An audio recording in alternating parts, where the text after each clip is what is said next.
All right, Luca Nation. It's been an interesting week in terms of scheduling, right? We had Slab Stocks Aaron on yesterday, talk Slab Stocks Pro, free data tool. So I hope you guys listened to that episode. We've gotten some really good feedback about it too, so really excited for that. Tomorrow's actually we're gonna be our Star Stock episode where we have Scotty Greenberg on to share some news and updates from Star Stock, and then we'll get into the data. So just the scheduling is all different. And Thursday is usually our guest episode. And today it's just going to be Cage and I, and I'm looking forward to it. We're going to talk a little bit of macro funny, right? stuff. Yeah. Here we What's are funny? Thursday. Normally it's our guest episode, but with all the stuff that we're doing, we're going to have a guest tomorrow. We had a guest yesterday, and you and I spoke with Rod Smith earlier this week. We spoke with Spud Webb, which hasn't been released yet, but the folks from HGA will be putting that one out probably as part of Friday's queue. So here we are Thursday, normally our guest episode. We're like, oh, sorry, we don't have a guest. I feel like all we've done all week is talk to guests. And just, if I'm allowed, I gotta say, I gotta say thank you to like a bunch of people. But anyone listening to this, thank you. Right? Anyone, seriously, anyone who's listening to this can hear my voice right now. I have to say thank you because we've almost been doing this for a year. We built up one hell of a fan base, one hell of a group, one hell of a community, Luca Nation. And because of you listening, we're able to have these awesome conversations. Not just bring you Slab Stocks on and give you kind of like, insight into what they're doing, how it's different and that stuff. Not just to talk to Star Stock CEO tomorrow, but I watched the slam dunk competition with Spud Webb and Dominique Wilkins in 1986. Like I was a kid watching that, and I have his cards. Like I hated Rod Smith because I was a Raider fan and he just ate my team up alive, right? But because of you guys and because of Luca Nation, I don't just get to talk to Andrew. I get to talk to these awesome people. We get to talk to these guests. We get to have these conversations, and these folks are cool, right? We're going to make sure you get to see, these conversations that we have with these guys. Well, but I got to thank you guys for letting us do it. Thank HGA for setting these up and, allowing us to, to kind of cut it up with these guys and get some behind the scenes stuff. Although Andrew's fun, man. He gives that Walter Cronkite, that he's like, hey, tell us some stories. And, these professional athletes, they're like, those stories are just for us. They're the professional stuff. It was so fun. I wanted a Dream Team story, the 1992 Dream Team story from Spud Webb, and he was hush hush. He said, "What happened to Barcelona stays in Barcelona." Yeah, he's like, I hung out with those guys a bunch, but those stories, it's just for us. And it's really, it's amazing to get that kind of insight into what's going on and be able to chat with these people who literally I remember watching on television as a kid. So thank you guys. That is an honest, sincere, from my heart. Thank you. I'm grateful that you guys have put us in a position to be able to have those conversations and bring some of that stuff to you guys as well. So thank you. I got to give a shout out to Lameem James. Uh-oh. The guy's been the biggest Trae fan since day one, especially during some tough times, right? Like yesterday when the bubble was popping off, Trae wasn't even in it. And people, myself included, Luka's better. Luka's head and shoulders better. And Lameem stayed the course. He has the best meme page on the internet, bar none, but he's also a huge Trae supporter. And I think it was so fulfilling for him to see the performance that Trae had last night. What did you make of that game, Cage? It was an amazing game. And yet people are telling him, sell now, sell. And he's like, if I didn't sell before, like, what am I? I'm not in it just for, it's funny, for the profit, right? And he's like, anybody's in for profit. What happened to, buying the stuff you're a fan of and whatnot. And it really is funny. Someone like him who's a true fan, and you get to speak to them, that's what's going to keep the hobby going forward. The people who are buying the guys they really love and hanging on to the guys they really love. And he had a meme. Did you see the one he put out? I think it was yesterday or maybe the day before, where it's Trae Young as the Grim Reaper. It used to be like the Grim Reaper knocking on the door of like the different segments of the hobby as the bubble burst, right? And it was like, Pokemon. And I'm sure if he does it now, there'll be an updated one with F1 on it after the bubble bursts on that, if there's ever going to be a bubble.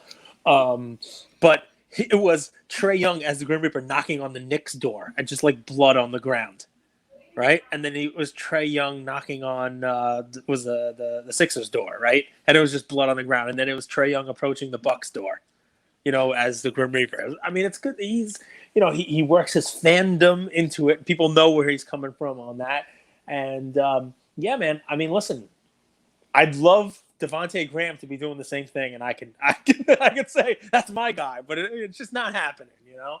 But yeah, man. Listen, so you asked about Trae's game last night. I watched the whole thing, Tell me. and you knew from the get-go that he was going to go out there and score his points. It was just a matter of would it be enough? Would the Bucks, be able to stop him in any regard? And then even if they don't, you've seen teams have players go out there and score the points. Like Tatum dropped 50 in a game, right? And it didn't matter. Tatum could score 50 points every. It didn't make a difference. Like the stars are going to get their points.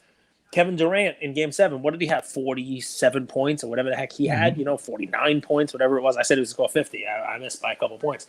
But I think he scored 49 earlier in the series, and then 48 and it in didn't the last matter. game. You know what I mean? Like these guys, they could score those points, and the other team really, as long as you can withstand it. I'll say this: it was a close game. It looked like down the stretch that Giannis could get a bucket anytime he wanted to. Right? It looked like they had no answer for him. And on set plays, anytime the Bucks called the timeout, it was basically a guaranteed basket, right? It was a guaranteed bucket. They did an alley-oop every time, Giannis, and there was no stopping them, you name it. So, when they're prepped, Gotta give credit to Coach Bud there. When they're prepped and when they were doing – so what was amazing about it is when they were down 1 last night and they called the timeout, it was like the whole thing broke down. Middleton, who I still think is the X factor, had a bad game. And he had several shots at the end, including the one at the end, where it would have been huge game-changing shots. Seemed to miss every single one of them, right? And it was just weird. Like, they didn't even get a shot off. When they were down 1 and they had the ball at the end there, and, they threw the ball into the other side of the court. It was crazy. As well as they played and just kept the game there, and they had a shot to win at the end with a set play. I just assumed down 1, they're going to do another one of these, throw it in, lob it up, like they had done it literally like a half dozen times during the game. And Giannis, it looked like he couldn't stop him. But when it mattered, they couldn't get it done. It was just a weird thing to watch. I don't know if that's a leadership thing. I don't know if it's because Giannis wants the ball, but Middleton should have the ball, and Holiday had the hot hand last night, so you don't know who should really shoot it at the end. Inexperience maybe, I don't know, but it looked awkward at the end. When you want those guys to be rock solid, it was almost like, okay, who's going to shoot this now? And then no one shoots it, and Trae shoots it. So that was my take. To me, the defining moment was at the 2-minute mark where the Hawks shot 3 3-pointers, and they got so it was 111, 107. The Bucks were up by 4 points. Mm-hmm. And the Hawks missed 2 3-pointers and got 2 offensive rebounds. Yep. And then they got it to Trae, and Trae kicked it out to John Collins, and he made the 3. That to me was the defining moment, because if the Bucks get a rebound there and they score, the game's over. 6-point lead versus a 1-point lead on 2 offensive rebounds. So that to me, that was inexcusable, especially versus a small team like the Hawks. They had a couple of those, right, where look, it was a close game back and forth in the fourth quarter. I forget if it was like 3 minutes left or whatever it was.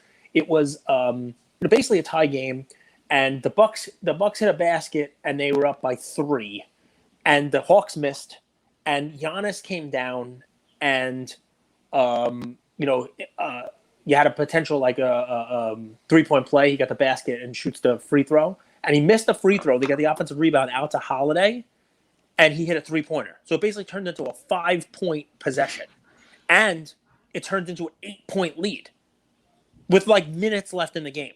And this is a game that had been back and forth, 1-point lead, Hawks lead, you name it. And all of a sudden they ballooned it to an 8-point lead. I think a better team, a more experienced playoff team, doesn't relinquish that 8-point lead.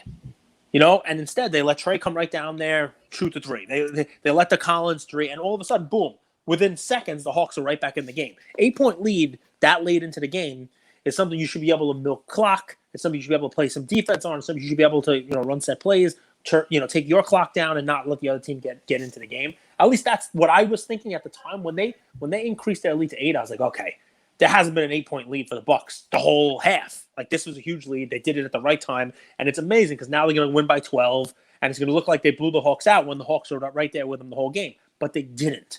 Like I think a better team would have done that. That was my take. And one more, you got as good of a game out of Giannis and Holiday as I think you could expect out of either one of them, and they still lost.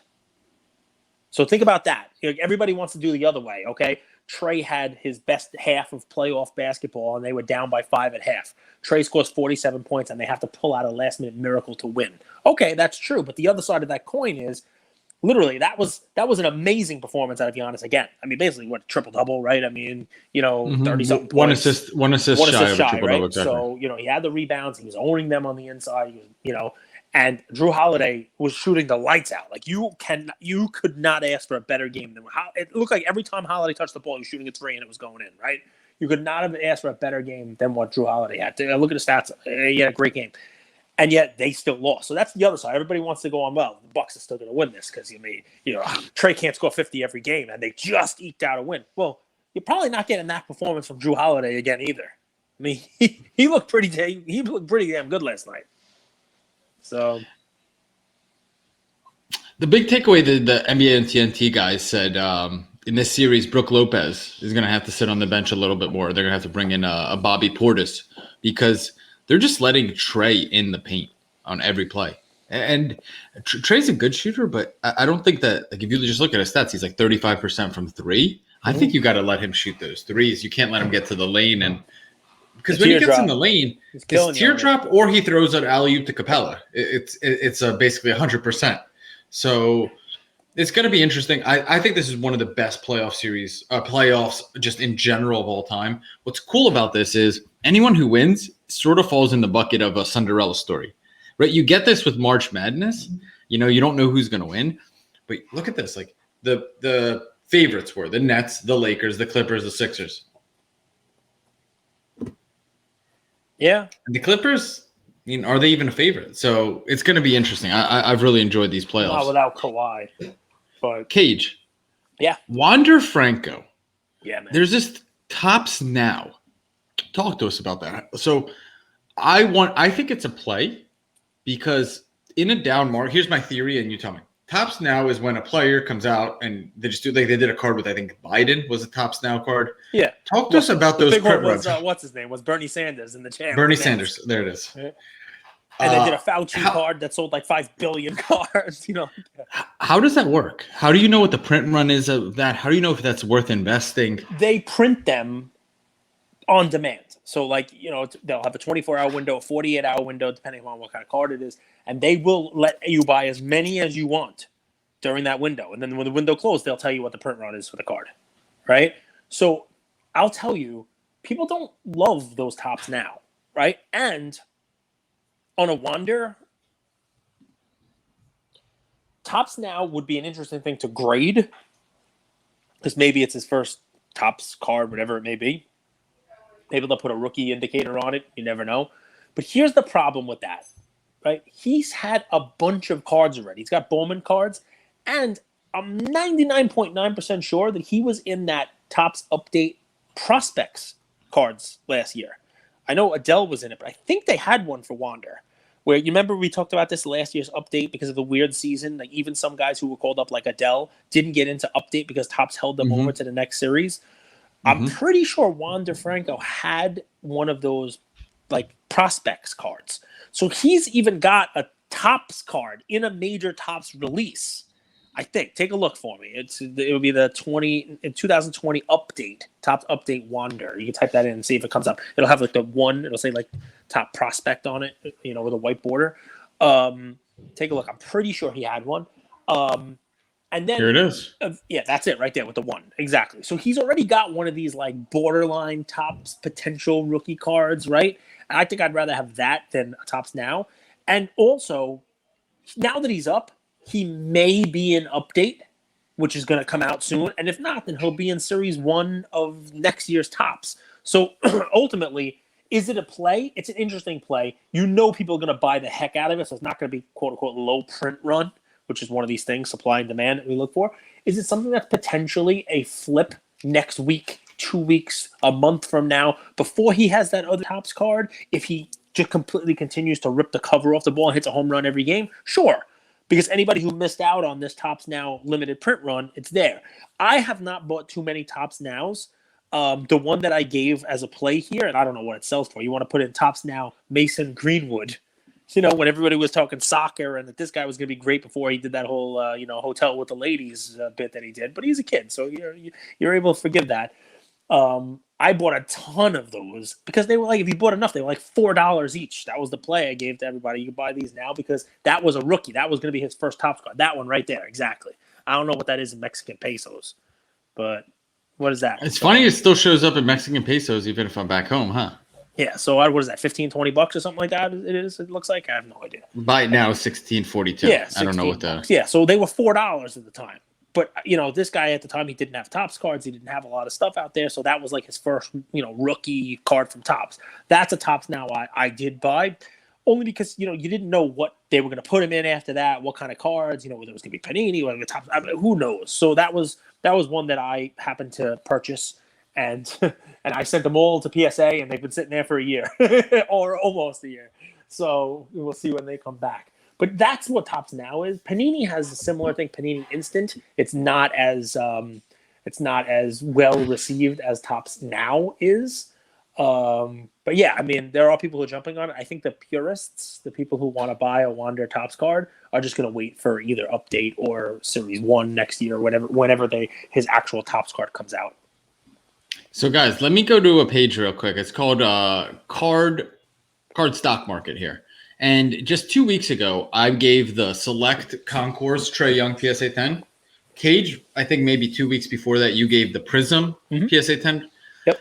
Let me ask you a question, because when Trae went off, people were like, so by the way, here's the prices. And if you guys did buy into the play, this is just my 2 cents. This is my opinion. If you bought into my play, which was the Concourse, yep, I would sell. I would take profit. If you were able to get in at 600 and you could sell after his huge performance at over 1,000, to me, that I would sell. Can you pull up the Prism one? What was the Prism one at? Sure. A couple weeks back when it was at? Was it like $200 or something like that? I think it was down to. The Prism one was $224, June 13th. So I mean, it was $304 on June 20th, but I think it probably went up less. By the way, it hasn't really gone up that much. I saw one sell yesterday, one sell today for $309. 309? Yeah, 309. I saw some stuff at 320. We could talk about that if you like. I mean, I wish I knew what episode it was from. I don't know if you remember. It might have been 2-3 weeks ago. I mean, forget about the play, and that's great. Obviously, people did, but the point is. But the concept of what I said there was, if demand comes back to Trae, if Trae has a good performance, if all things happen, the Concourse is going to outperform the Prism because it's lower pop. 100%, and that's what prevents that Prism from going up as much. Even though it's going to have more demand, more people looking for it, there's going to be way more supply. But let me ask you something, okay? Because I don't get a chance to ask you questions that often. Does it mean something's broken if we have a guy who legit is doing everything you could ask him to do? He's knocking off favorites, right? He took the Knicks out. He took out the Sixers. Now he's got Game 1. Has an epic performance. You have, who was Reggie Miller last night? Whoever it was who was broadcasting the game. He's not just a star now. You could put the word super in front of him. If he wasn't a household name before, he's a household name now. He said, "All right, Reggie. All right, Reggie Miller." These were the quotes. I'm telling you, this is what was being said. I heard right? it. And his cards didn't really move that much, if at all. Right? I know his Top Shot moments didn't really move that much, if at all. I looked at some, stuff that I thought would sell. There are limited Prism color match out of 299s all over, and I didn't see any of them like best over, except I think a Purple Ice might have sold. Like a couple of them might have moved, but not to the extent that you would expect. And then I saw that today that Prism base off of 309, and I'm like, all right, that one I get because it's just. It takes a lot to move the Titanic, right? Yep. Remember we talk about the tanker that was stuck in the canal, right? That's the pop, right? It's difficult to move something that big, that heavy, right? It's difficult to get me up off this couch, right? So do you think someone's hands are in the cookie jar, so to speak, with the market? Not really. I mean, I just think there are so many of them out there that it takes too. There's enough supply. And think about it this way, right? Here you are, somebody who gave a play, and a good play, a play that is a low pop, version of his rookie, and you come on here today and say sell, right? I love taking profit. I get that, right? But so does everybody, and people have been underwater in Trae for a long time. People who bought as the pop was increasing. I mean, I left meat on the bone when I was selling silvers before the season, and I was selling them for $2,850, $3,000, $3,200. You know what I mean? People were buying those for $3,600, $3,700, up towards $4,000. I mean, they're selling for under $2,000 still. I think one sold today for like $1,700, right? So and if in the beginning of the season, those people that were buying the Trae silver, if they could have predicted that he would have this kind of season, it would be like a almost best case scenario. And so here what's his the cards lesson learned from that, man? They're literally half the price, and you could not have asked him to do any besides maybe get a comb. You could not have asked him to do anything else with his season this year. You know what I mean? Like he's literally taking down. He's David taking down the Goliaths. He's well spoken, right? He's flashy. He's played the heel. But as an underdog, eventually they're gonna be a turn to hero there, because if he keeps taking down all these guys, people will start to love him. He did that little shimmy. Did you see his little shimmy for the 3-pointer? He did a little, did you see this play? Like he's wide open. He did like a little ice tray in the game. He did a little shiver, and he shoots a 3-pointer. It was amazing. I mean, I'm watching it with Ian. I'm like, did you see what he just did? You're right. People who bought that card for $3,500, if you would have told him at the time he's gonna go to the playoffs, he's gonna be a mid seed 4-5, he'll be in a 4-5 game, then he's gonna be in the Eastern Conference Finals. After game 1, he will drop 47 points. He's gonna be 1 game up on Giannis on the road. He's gonna steal home court advantage, and then if he makes it to the finals, it's against a hobbled Suns or a hobbled Clippers. This dude could win a championship. Those people with 3,500, they would be ecstatic, and they're down 50%. Cage, when did you get back in the hobby? Big time again, probably late 17, early 18. Let's say 2018. Mm-hmm. If these events happen, but in a different market, would the prices have appreciated? Would it have gone like, let's say his base card was probably $50 in a PSA 10 then, right? Assume, I know he wasn't in that class. Would they have gone to 100 or 120? So I'm going to answer it honestly and say probably not, right? Because we talk about this. It's supply and demand, right? So it's supply and demand. So right now, everybody is talking about supply, right? Everybody's talking about how it's overpopulated, right? How this card there's so many of them out there, and that's why it's not moving, and it's all the supply and high pop, and don't buy these high pop cards. Okay. Why did it get to high pop? It got to high pop because everyone graded. So many market participants came in, right? There are so many more people in the hobby now than there were in late 17, early 18, right? Because if the amount of people were in the hobby then that are in now, you wouldn't have been able to buy a retail box of 18 Prism for $100 at a show and be the only one willing to pay that, right? To rip those cards, right? You wouldn't have been able to buy Trae Young cards. I'm talking about 2019. I was buying those Trae Young base cards for like $5 or $7. You wouldn't be able to do that. You wouldn't be able to buy, in 2018, I was selling early 19. I was selling Luka PSA 10 Prism rookies for $65. You know what I mean? Selling them, right? Not $2,000, $65, right? Not, so the reason why the prices were the way they were is because there wasn't this many market participants. There wasn't the demand. The demand was not as high, right? So everybody looks at it like, oh, supply, demand, right? Like the population is so high, there's only this much demand. Well, at the time, there wasn't as much supply, but there also wasn't as much demand. Like it wasn't. There probably weren't a million people sitting at home with their Trae Young's Prism cards, going, "Come on, another bucket, win this game. This way, I can dump this back on eBay." You know what I mean? So that's what's happening now. But back then, there wasn't many people looking to dump it, but there also weren't as many people looking to buy it. There weren't people sitting at home on eBay with every basket saying, oh, I got to buy this now. Let me go find the Trae cards. It's a crazy thing, right? Because we talk about it like a bell curve, right? So we're in a weird spot now on the bell curve maybe coming down, right? When maybe the pop is too high as we lose demand. Maybe we have high supply and people are leaving the market, and that becomes problematic and why you see prices go down. On the flip side, the demand for the cards started rising before that population growth. The demand for these cards started going before the supply kind of expanded, right? So that was why you had that parabolic growth, why you had that price increase so much. And it hits a peak, and the pop gets there, and the demand starts to die. So it's a fun little exercise, but you're 100% right. It's a great question because I don't think there was that wow, if Trae had this game in 2018, whoever it might have been, whether it was LeBron or whoever it was, Devin Booker, whoever. there were 10 or 20% of the people in the market looking to go buy those cards. Yeah. So it also didn't have that huge impact. And there wasn't that supply increase either. It's not like Correct. the cards on 2018, like it was. Yep.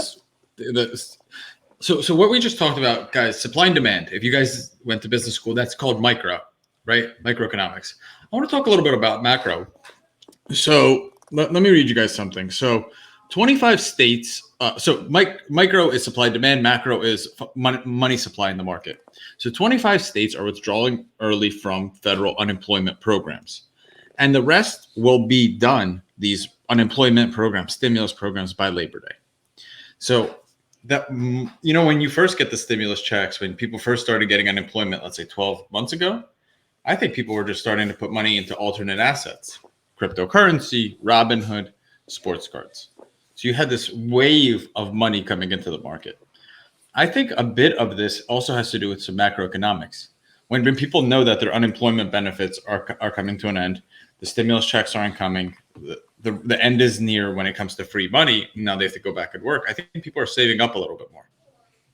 I think they're like cash is king at a time like this. Well, so combine that with a whole bunch of other things. So we're talking macro now, right? So the stimmies are gone, right? People were getting so much stimulus money that it's now got like an Urban Dictionary type of like stimmy. Everybody's does stimmy. It really? Yeah, I mean, go on Twitter every time Top Shot would give out like $5. Hey, another stimmy coming. It's like stimmy. We got the stimmy. Go ahead and spend it in the marketplace, right? So that's one. So you're right? That free money, that's dying out, right? So that's one. Two, weather's warmer, right? Not only weather warmer, but it's mask off. Like that's a good song. You used to rap for me, right? So it's time for mask. The masks are coming off, and people are doing things. Kids are asking their parents to take them to Disney World again because they don't have to have masks on there anymore, right? Summer camp, that's a heck of a bill for people, right?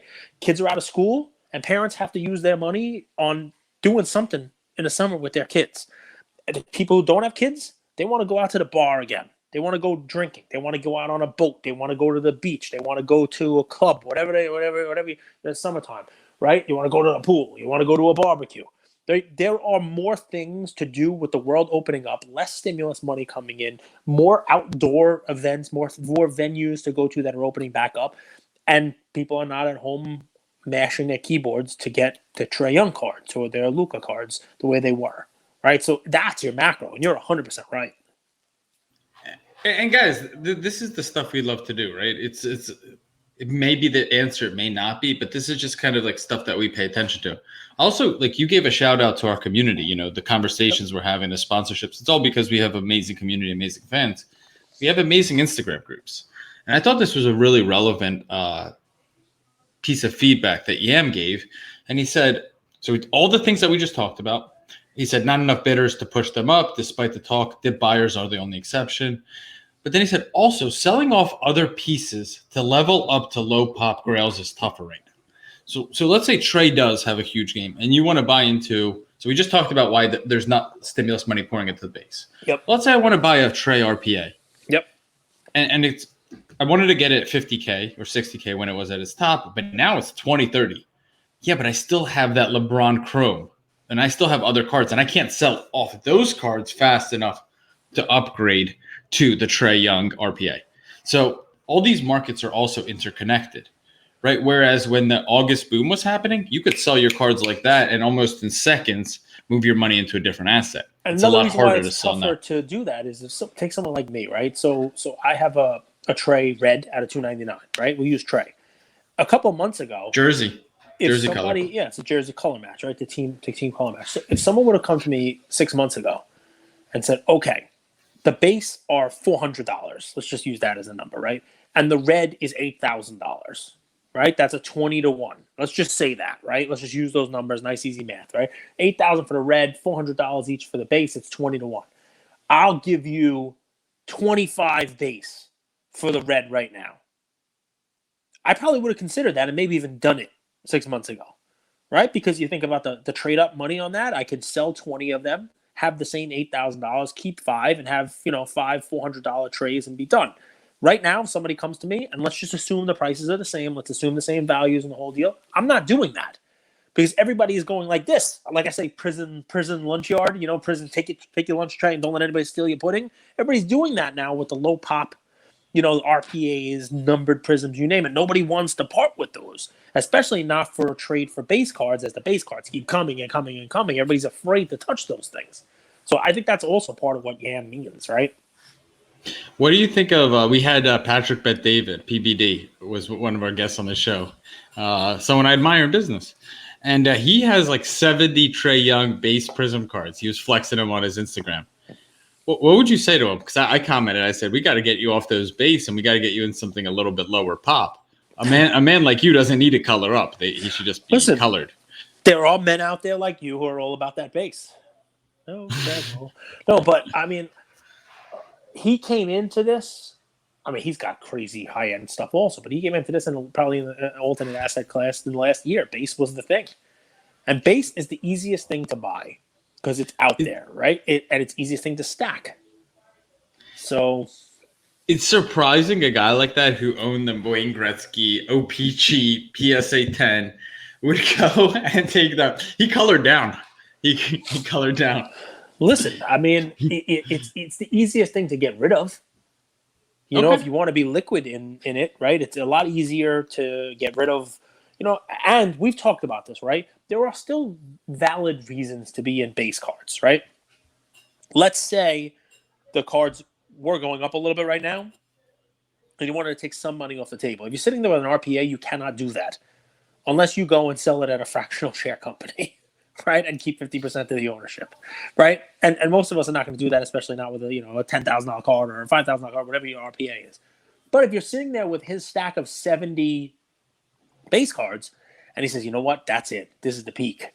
Like the cards are either going to go up now or they're going to go down because he's never going to be better than who he was last night.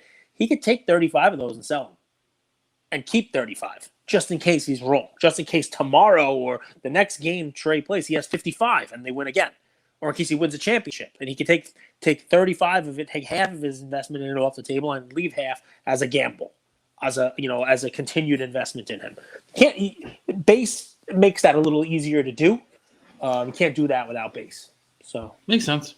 All right, well let's that's all I got. Let's get into the plays.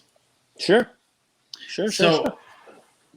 My two plays are different than what I typically do. They're not super sophisticated. They actually, because we haven't done the star stack data, I was going to give this play a little while ago, but I'm going to give it today. It's two guys. They fit that dip buy opportunity. They're kind of the same player to me. It's just two different sports. Bo Bichette and Edwards-Helaire. Clyde Edwards-Helaire. Clyde Edwards-Helaire and Bo Bichette. So Bo Bichette, he's on our star stack data. We're going to talk about him probably a little bit tomorrow, but he's down 25%. He's the biggest kind of loser in terms of percentage. Loser. He's biggest card loser. You're a loser, the last week.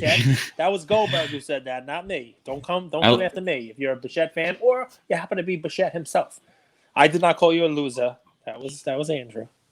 I know he's in Vladi G's shadow, but huge loss, 25%, and I think he was down the week before, so I think he's a dip buy opportunity. And Edwards-Helaire, to me, I think he's showed that he's going to be the number one back this year.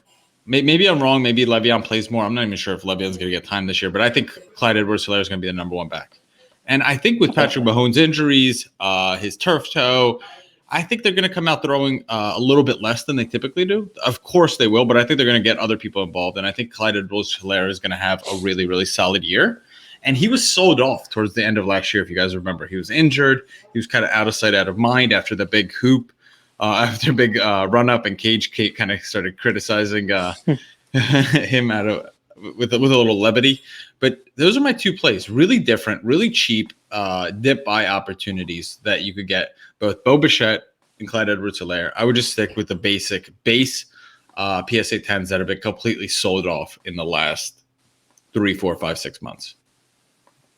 I mean, Bichette is an interesting play, man, because there's just so many bats on that team, right? So it's tough with him, right? But he's really, prior to a little bit of a recent slump, he had some crazy numbers that he was doing. He had really nice numbers. But they're all young guys. They're all young guys. Like, would it surprise you if, whether this season or next season, he got out of that slump and he mashed for 2 months in a row? No, not at all. Wouldn't surprise me at all. Would not surprise me. And same with Vladdy G. Like, you remember Tatis last year, he came on hot and then he kind of tailed off at the end of the season. You see that a lot with young guys, 162 games and keeping your momentum for 100, that's a long time, especially when you're a rookie or you're very young. So it ebbs and flows. And I think you get Bichette, who's a talent, for a fraction of what he was just a few months ago, like I said. I like it. I do. I definitely do. So Vlad Guerrero having one hell of a year, right? Killing it. Everybody's not letting up. He's not letting up. His cards are crazy. His cards are expensive. Not much more money than they were at the beginning of the year, but we've obviously suffered a little bit of a downturn, in the overall market. So you can't really blame him for that. But if you could be flat or up in a down market, you're winning. 100,000,000%.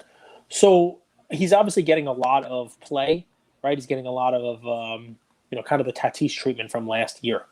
And he's got great numbers, and I don't want anybody to sneeze at his numbers, but tied with him in a lot of categories, not home runs, but he's not that far behind. But definitely in hits, is a guy that I've given as a play, and I just think he goes so under the radar. I think it's because he's unassuming, he's not flashy. You don't really see him, he'll flash a smile every now and again. You don't really see him, dancing or doing anything else. The team is overachieving. We'll see what happens at the end of the year. See if the Yankees are able to catch up to him and the whole deal. But I hate giving Red Sox plays, and I've given this guy before. But I looked the other day, and here's a guy who you can buy his, I don't want to say Topps anymore. I'll say Topps Chrome, right? Topps Chrome PSA 10 rookie for like $50-$60. You can get a refractor for not much more. You want to go Sapphire, you get a little nuts on it. But the Topps Chromes don't have a huge population on it because it's 2018. People weren't grading them, that nuts. And 18 home runs, 60 RBIs, 50 runs, 75 hits. All right, you got a guy who, like I said, tied with Vladdy as the leader in the majors in some of those categories. Rafael Devers on the Red Sox. I don't like giving Red Sox plays because I hate the Red Sox. But every time I watch a game, every time I watch the guy play, he always seems to have a big hit, whether it's a double, home run, get on base. Like he always seems to be, in the right spot at the right time and showing up for the moment. And think of those numbers I just told you, right? So that's only 266 at-bats for the season here so far, right? Like it's less than half the year, right? So the kid's on pace to hit 40-something home runs, 130-something RBIs, over 100 runs, approaching 200 hits. He's batting 282. He's a career 280 hitter. It's not, the hugest thing in the world, but he's done it before. It's not a blip on the radar screen, right? And he's been doing it now for a couple of years, and he's young. You know what I mean? He's a young guy. I think he's 24 or 25 years old. And he just, he shows up, he puts up stats, and at that age, he's approaching, very soon he'll have 100 career home runs already. And, this is, like I said, not a blip. In 2019, full season, he hit 32 home runs, 115 RBIs. It's somebody who can do it. And no one's talking about him, right? So you might not want to buy his cards. You might not want to spend $60 on a PSA 10 or $65 on a PSA 10 Topps Chrome, right? But I look at this and I see a guy who's playing as well, if not better in some categories, than anyone else, right? Anyone else. And his cards are significantly less money than those guys. He's young. I'm looking him up. Yeah, October of 1996. Right? So what does that give you? He'll be 25 this year, right? He's not even 25. He's 24 years old. I mean, young, right? Got a decade of baseball ahead of him. And the guy hits 30 home runs like it's nothing per year. I mean, this is a guy who's going to have 500 home runs. I'm calling it. I'm calling it now. He's going to play for a long time. And this is a guy who's going to go down as one of those real, top-notch players here.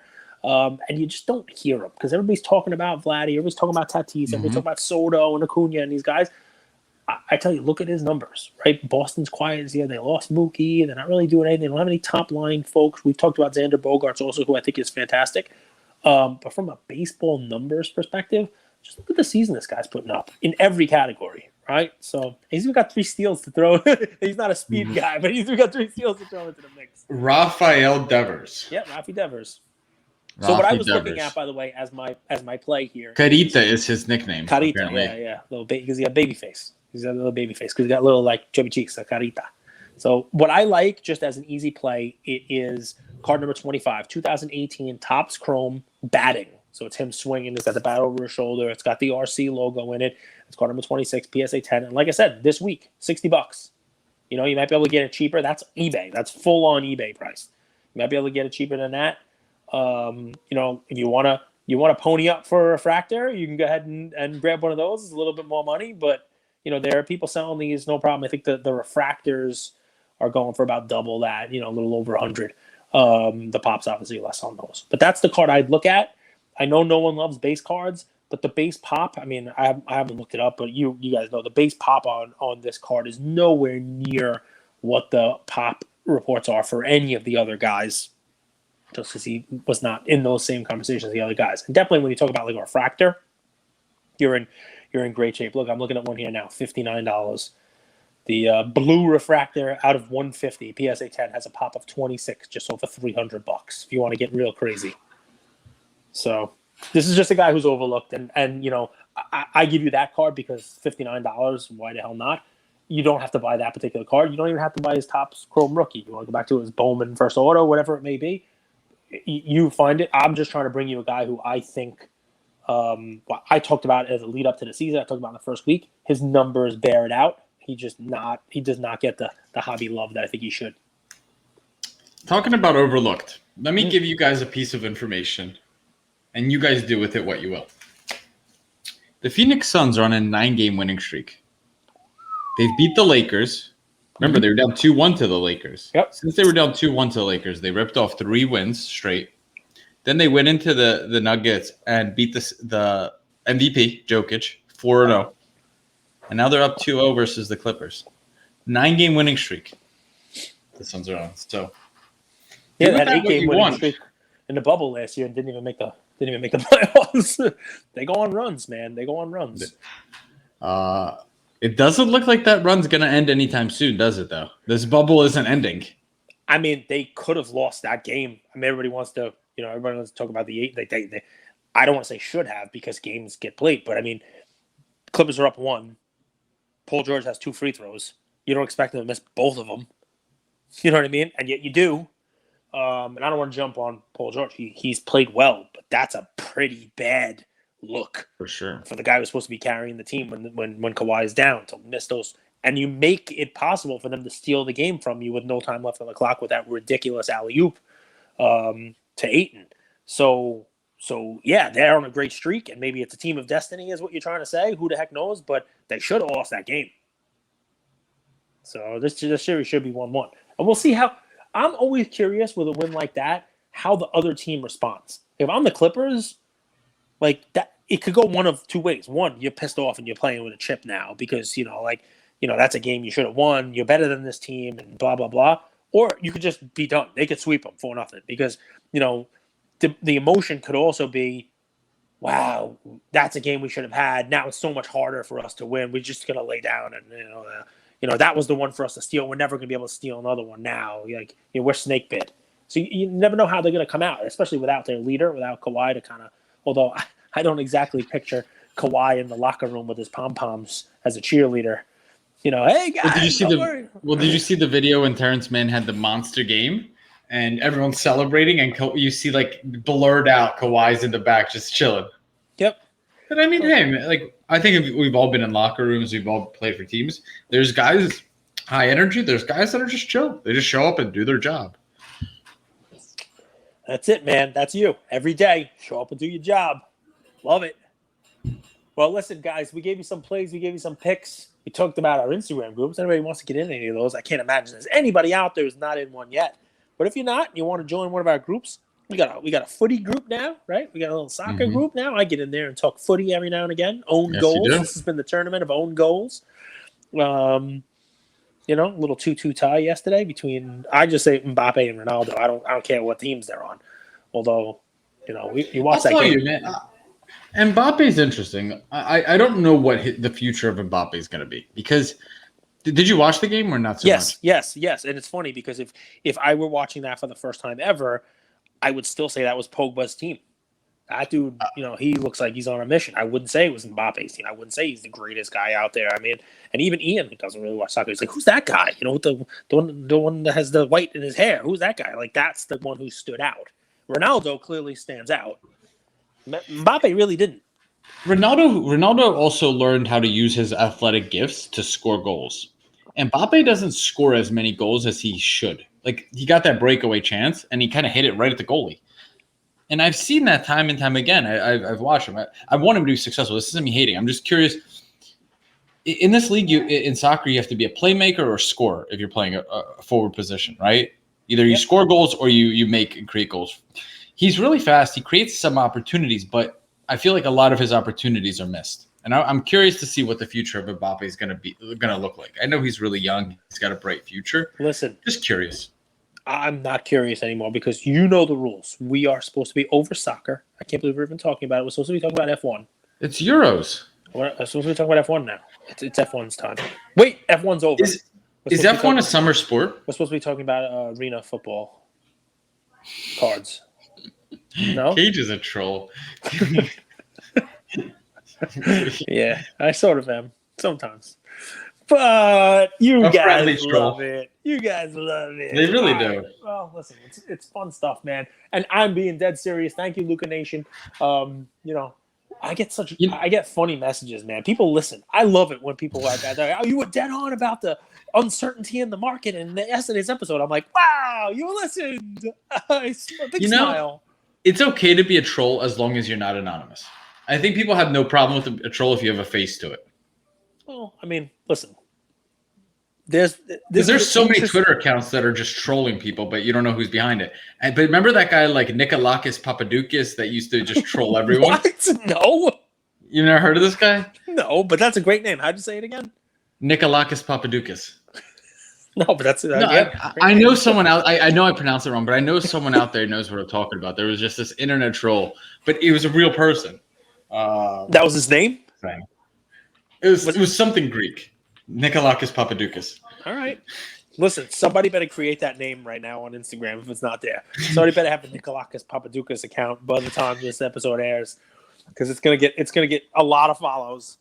But yeah, no, I mean, I'm trying. Now, I don't want to troll people, but it's an interesting time in the hobby, guys, and we appreciate you, taking the ride with us. I do foresee in positive cage now. I do foresee some upswing. I don't want to say that the national is going to be the end all be all, and that's going to be the panacea, fix all the hobby. It's going to be an interesting national. We could talk about that in another episode.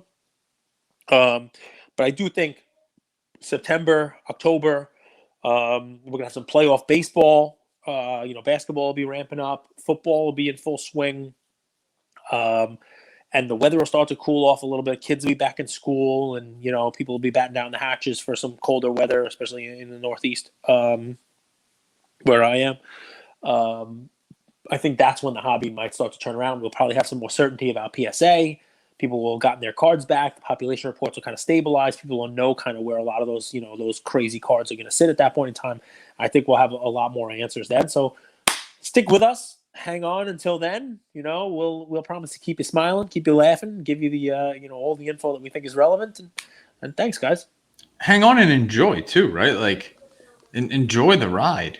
enjoy the learnings. And I think if you could have as much fun in periods like this, you're gonna have all the fun when things go well.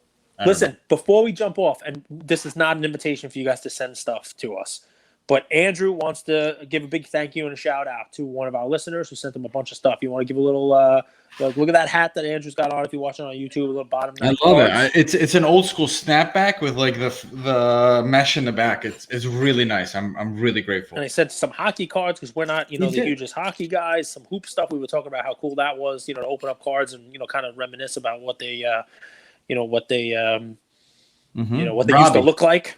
Robbie from at bottom ninth cards at BOT ninth cards. Andrew, you said you were in the hat market. Here's a fresh bottom ninth snapback. I love snapbacks. Thanks for the content. Thank you, Robbie. Give him a follow. The Pastries bottom ninth cards, and they do a little Monday magic. They do doctor's cards. He's got like a whole little dry erase board. Talks about, he was back on Kobe rookies this week, I think, if memory serves.